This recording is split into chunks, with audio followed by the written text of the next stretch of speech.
unataka umkomoe Dynamo kwa kijisenti chako chakula mwezi mmoja au bando lako la 100 ndio umtishie Dynamo. Unakuwa una akili. Kuna wakati mwingine lazima tukubaliana na uhalisia kwamba mambo kwa alafu pia hivi wanavyofanya, kwa sababu hata hao wasanii pia walikuwa wako katika kazi. Na unapokuwa wewe umeenda kazi, haijalishi umeenda kufanya wapi kazi. Umenifahamu? Ni sawa sawa na waandishi wa habari. Kuna baadhi ya media hapa wao wanajipendekeza sana kwa Dynamo. Lakini mimi nikimsema vibaya Dynamo, wao wanachokuja ni kuniuliza tu, hata kama nitamsema vibaya anajikaza hivyo, lakini amepata habari, amepata content, ameenda kuposti.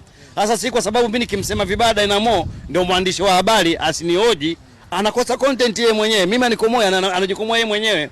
Umenifahamu? Ndio hivyo. Kwa sasa ndio hivyo pia msanii haijalishi kwamba ameenda kwa nani au anampenda ampendi, lazima yeye ni mfanyabiashara. Kwa sasa wanachokifanya Gen Z tunajitambua kwamba wanafanya vitu visivyokuwa na knowledge. Hakuna vitu hamna ni akili. Na sio kwamba Gen Z wa Tanzania, ni yule mama yule mbibi wa Marekani.